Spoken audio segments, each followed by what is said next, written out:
Para ibu dan bapak, para suster, bruder, frater, rekan-rekan imam, kaum muda, remaja, dan anak-anak yang terkasih. Pada hari ini bersama dengan seluruh gereja, kita merayakan Hari Raya Penampakan Tuhan yang mengakhiri masa Natal. Pada akhir masa Natal 2023 dan pada awal tahun baru 2024 ini, saya masih ingin mengucapkan selamat Hari Raya Natal dan selamat menyambut Tahun Baru. Semoga Yesus yang lahir untuk menyatakan kepedulian Allah bagi umat manusia dan alam semesta menjadi sumber inspirasi dan memberikan daya bagi kita, keluarga, komunitas, dan seluruh umat untuk terus bertumbuh menjadi pribadi-pribadi yang semakin peduli. Sesuai dengan semboyan kita, semakin mengasihi, semakin peduli, semakin bersaksi. Pada hari ini, sesuai dengan gerak Keuskupan Agung Jakarta, kita memasuki tahun solidaritas dan subsidiaritas. Dua kata yang tidak bisa dipisahkan dan bermakna mulia. Kutipan Injil hari ini berkisah tentang 3 orang Majus dari timur. Ada kisah di luar kitab suci yang menceritakan bahwa sebetulnya ada orang keempat yang namanya Artaban. Kisahnya menarik untuk diceritakan. Ketika itu Artaban sedang bersiap-siap untuk mengadakan perjalanan mengikuti arah bintang. Ia membawa serta emas, perak, permata, dan bermacam-macam hadiah mahal lainnya sebagai persembahan kepada raja yang baru lahir. Dalam perjalanannya untuk bergabung dengan ketiga temannya, Artaban terhenti untuk merawat seorang musafir yang sedang sakit. Ia tinggal beberapa lama di situ, dan akibatnya ia tertinggal dan kehilangan jejak teman-temannya. Artaban kini sendirian, dan ia membutuhkan kendaraan dan perbekalan untuk melanjutkan perjalanannya. Maka Artaban menjual sebagian hartanya untuk membeli makanan serta menyewa unta. Ia sangat sedih karena sang raja baru akan kehilangan sebagian hadiah yang ia bawa. Singkat cerita, selama 33 tahun Artaban mencari Yesus dengan sia-sia dan membelanjakan sebagian besar hartanya untuk orang-orang yang sangat membutuhkan. Akhirnya ia sampai ke Yerusalem pada hari pelaksanaan penyaliban orang-orang hukuman. Artaban segera bergegas ke Kalvari dengan tujuan untuk menemui para serdadu Romawi agar orang yang bernama Yesus dibebaskan. Sebab pada malam hari sebelum penyaliban tersebut ia bermimpi, seseorang mengatakan bahwa Yesus itu adalah raja baru yang selama ini ia cari. Dalam perjalanannya ke Kalvari, ia melihat ada seorang muda yang diseret sepanjang jalan menuju pasar budak. Pemuda itu berseru minta tolong kepadanya. Tanpa pikir panjang, Artaban melepaskan permata-permata terakhir yang ada padanya sebagai tebusan anak muda tersebut. Artaban tidak memiliki harta lagi sebagai hadiah untuk sang raja. Ketika sampai di Kalvari, hancur hati Artaban karena ia menyadari bahwa dirinya tidak dapat berbuat apa-apa untuk menolong Yesus. Suatu keajaiban terjadi. Yesus memandang Artaban dan berkata kepadanya, "Jangan kecewa, Artaban. Kamu telah membantu aku sepanjang hidupmu. Ketika aku sakit, engkau merawat aku. Ketika aku lapar, Engkau memberi aku makan. Ketika aku haus, Engkau telah memberi aku minum.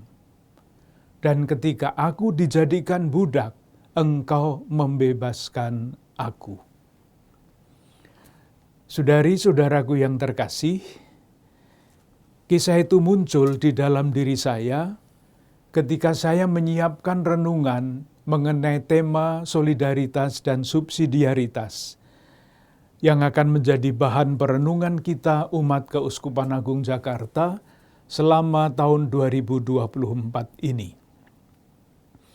Semangat solidaritas dan subsidiaritas diharapkan perlu dan dapat diwujudkan dalam lingkup pribadi, keluarga, komunitas, institusi, dan masyarakat tempat gereja hadir. Kedua prinsip ini bersumber pada ajaran sosial gereja, yang secara umum menitikberatkan upaya, panggilan, dan ajakan gereja untuk menghadirkan kesejahteraan bersama bagi semua pihak. Solidaritas adalah tema sentral di dalam kitab suci, khususnya ketika kita berbicara mengenai misteri inkarnasi dan misteri penderitaan Yesus Kristus. Allah menunjukkan solidaritasnya dengan umat manusia, menjadi sama dengan kita melalui kelahiran Yesus Sang Putra. Dalam peristiwa sengsaranya, kembali Allah menunjukkan solidaritasnya dengan manusia yang menderita melalui Yesus yang sengsara dan wafat untuk kita. Solidaritas adalah tindakan berbela rasa dan kepedulian Allah yang mau menjumpai dan merasakan hidup bersama manusia dengan segala dinamikanya. Salib Kristus adalah bahasa paling mudah untuk memahami solidaritas. Yang tergantung di salib adalah Allah yang berbela rasa. Allah yang mau solider, memikul hutang dosa dan maut yang tidak dapat dibayar oleh manusia. Penderitaan kitalah yang ditanggungnya. Rasa kecewa karena pengkhianatan, mengalami ketidakadilan, ditinggalkan, dipermalukan, yang dialami oleh Tuhan Yesus menjadi cermin paling jernih untuk memaknai perjuangan kita sebagai pengikut Kristus. Jika tema solidaritas sering dibicarakan dalam hidup menggereja, lain halnya dengan tema subsidiaritas. Dalam pandangan ajaran sosial gereja, prinsip subsidiaritas diperkenalkan pertama kali di abad ke-19 oleh Uskup Emanuel von Ketteler dari Keuskupan Mainz, Jerman. Ia berbicara mengenai hak subsidiaritas seluruh kelompok masyarakat. Selanjutnya prinsip ini digaungkan oleh Paus Leo ke-13, Paus Pius ke-11, dan oleh Paus Yohanes Paulus II. Secara prinsip, dalam konteks sejarah ajaran sosial gereja, subsidiaritas dipahami sebagai tidak ada intervensi dari kelompok dengan tingkatan lebih tinggi, misalnya negara, untuk menentukan hal-hal yang dapat diputuskan secara mandiri oleh kelompok dalam tingkatan lebih rendah, misalnya komunitas iman dan keluarga. Subsidiaritas menekankan prinsip otonomi, kemerdekaan berpendapat, dan rasa hormat terhadap pribadi manusia yang diwujudkan dalam kemandirian untuk pengambilan keputusan. Semangat yang tampak dalam prinsip subsidiaritas adalah pengakuan akan kekayaan dan kekhasan masing-masing kelompok akar rumput dalam berkontribusi untuk kebaikan dan kesejahteraan bersama. Subsidiaritas mengakui bahwa masing-masing kelompok memiliki kekhususan yang membuatnya berbeda dari kelompok lainnya, Namun semuanya sama-sama dipanggil untuk mewartakan kisah Tuhan yang bermuara pada tujuan yang sama, yaitu kesejahteraan bersama. Demikian juga di Keuskupan Agung Jakarta, kita mensyukuri aneka keunikan dan kekhasan yang dimiliki oleh masing-masing komunitas iman. Paroki, komunitas-komunitas kategorial, komunitas pendidikan, komunitas doa, dan sebagainya, yang dengan satu dan lain cara telah berupaya untuk memberikan sumbangsi mereka untuk memajukan kesejahteraan bersama. Dengan demikian, wajah Allah yang penuh belas kasih bagi semua makin nyata. Allah yang kita imani adalah Allah yang terlibat dalam hidup manusia dan melibatkan diri kita untuk ambil bagian di dalam kisahnya. Sejak awal pelayanannya di Galilea, Yesus selalu melibatkan orang-orang pilihannya yang diajak untuk ikut terlibat mengambil tanggung jawab dalam karya keselamatannya. Semangat inilah yang ditampakkan dalam tema arah dasar Keuskupan Agung Jakarta di tahun 2024. Solidaritas dan subsidiaritas. Seluruh umat Keuskupan Agung Jakarta dipanggil untuk menunjukkan semangat solidaritas dengan semua orang, terutama saudari-saudara kita yang berkekurangan dan menderita, sebagaimana Allah telah menunjukkan solidaritasnya kepada kita. Cara kita untuk menunjukkan solidaritas tersebut dapat bersumber pada aneka kekhasan, kekayaan, dan keunikan masing-masing komunitas iman di Keuskupan Agung Jakarta. Allah mengajak kita terlibat untuk menampakkan wajahnya yang berbelas kasih, sesuai dengan konteks kemasyarakatan yang kita hidupi dan perbedaan kekhasan yang kita miliki. Saudari-saudaraku yang terkasih, di tahun 2024 ini, bangsa Indonesia akan melaksanakan pemilihan umum, memilih presiden dan wakil presiden serta para wakil rakyat. Ini adalah kesempatan bagi kita untuk menunjukkan keterlibatan umat Katolik sebagai bagian integral dari bangsa Indonesia.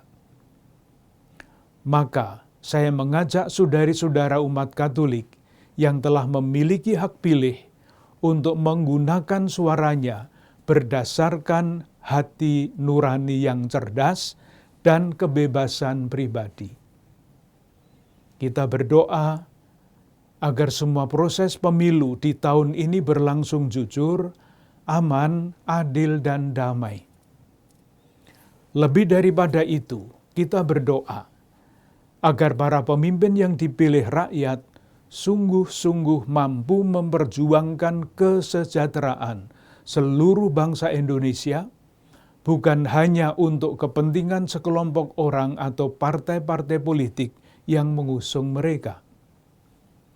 Semoga Allah yang bersolidaritas dengan manusia senantiasa menggerakkan hati para pemimpin dan wakil rakyat terpilih untuk bekerja sama mewujudkan tujuan kemerdekaan Indonesia, seperti yang dirumuskan dalam pembukaan Undang-Undang Dasar 1945, antara lain untuk melindungi seluruh warga negara Indonesia, mewujudkan kesejahteraan bersama, dan mencerdaskan bangsa.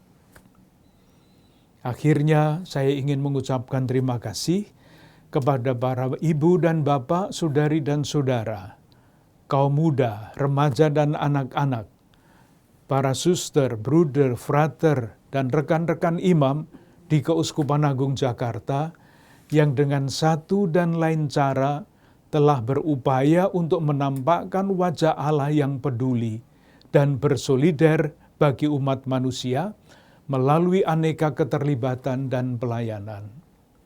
Sekali lagi saya ucapkan selamat tahun baru 2024 dan selamat menyambut pemilihan umum sambil berdoa. Semoga terpilih pemimpin-pemimpin bangsa yang mencintai bangsa dan negara tanpa pamrih. Semoga Allah selalu menjaga, melindungi dan melimpahkan berkat kepada kita semua beserta seluruh keluarga dan komunitas kita.